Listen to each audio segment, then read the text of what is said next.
এগুলোকে নিয়ে আমি একদম ঠকে গেলাম। তো কিভাবে ঠকলাম, কেনই বা ঠকলাম, কে বা ঠকালো, কারা বা ঠকালো, আজকে ভিডিওটা হচ্ছে সম্পূর্ণ সে বিষয় নিয়ে। সকালবেলা উঠে নামাজের পরে চিন্তা করলাম আজকে আমি হাঁস কিনতে যাব, বাজারে যাব।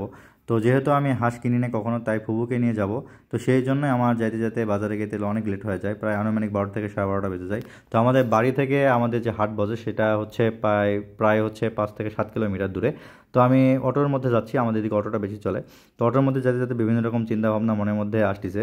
তো চিন্তা করতেছি হাঁস কেমন কিনবো, কীরকম হাঁস কিনলে আমার জন্য ভালো হবে, এগুলো চিন্তা করতেছি। আর রাস্তাতে যাচ্ছি আর চারিদিকে যে মনোরম পরিবেশ গ্রামের, সেইগুলোর দিকে তাকিয়ে আছি। একটা জিনিস করতে গেলে অবশ্যই মনের মধ্যে বিভিন্ন রকম চিন্তা চেতনা আসে, সবারই আসে, এটা আমারও আসতেছে। তো এইভাবে চিন্তা করতে করতে গেলাম বাজারে। তো বাজারে গরুর হাট দেখতেছি। তো গরু যেহেতু কিনবো না, তাই যাচ্ছি ছাগলের হাটের দিকে। তো আপনারা বলতে পারেন আমি হাঁস কিনবো ছাগলের হাটের দিকে কেন যাচ্ছি। তো আসলে বিষয়টা হচ্ছে ছাগলের হাট পার হয়েই ওখানে হাঁস, মুরগি, কবুতর এগুলো বিক্রি করে।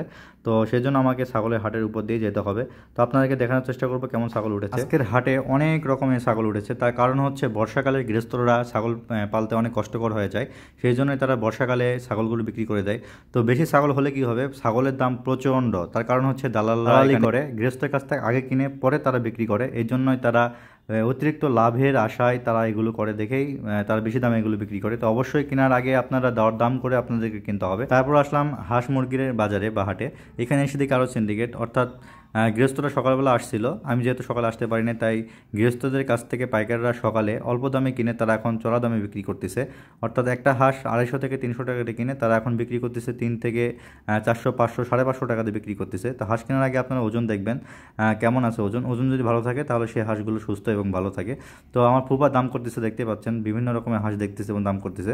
তো দেশি হাঁসের দাম বেশি থাকার কারণে আমরা চীনা হাঁসগুলো আনি। চীনা হাঁসগুলো আনার পরে আমি যেহেতু কখনো এগুলো লালন পালন করি নাই, তো সেই জন্য তো আমার কোনো অভিজ্ঞতা নেই। তো আনার পরে তারা অসুস্থ হয়ে পড়ে, তার কারণটা হচ্ছে আমার ফুপু বলল যে প্রচণ্ড গরমের কারণে তাদেরকে পানি ঠিকমতো না খাওয়ার কারণে তারা অসুস্থ হয়ে পড়ে। তো ফুপু আসার পরে সেগুলোকে ভালোভাবে গোসল করাচ্ছে এবং পানিতে অনেকক্ষণ ধরে চুবিয়ে রাখছিল, যাতে করে তারা একটু পানির যে স্পর্শ সেটা পায় এবং তারা যেন সুস্থ হয়ে ওঠে, চঞ্চল হয়ে ওঠে।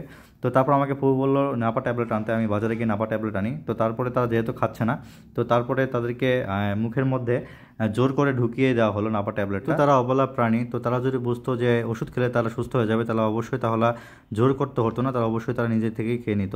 তো যাই হোক, তারা খাওয়ানোর পরে মোটামুটি তারা এখন দাঁড়াতে পারতেছে, একটু আগে তারা দাঁড়াতে পারতেছিল না, একদমই তারা শুয়েছিল মাটির মধ্যে। এখন মোটামুটি আল্লাহ রহমত তাদেরকে সুস্থ দেখা যাচ্ছে, জানি না কী হবে পরবর্তীতে।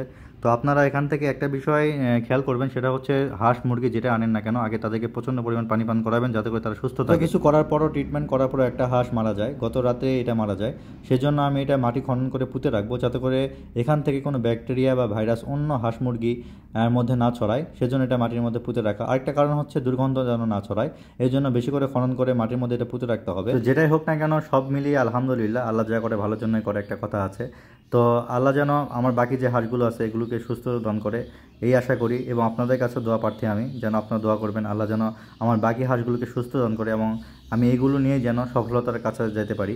তো যাই হোক, এই পর্যন্তই আমার ভিডিওটা। সবাই ভালো থাকবেন, সুস্থ থাকবেন, আল্লাহ হাফেজ।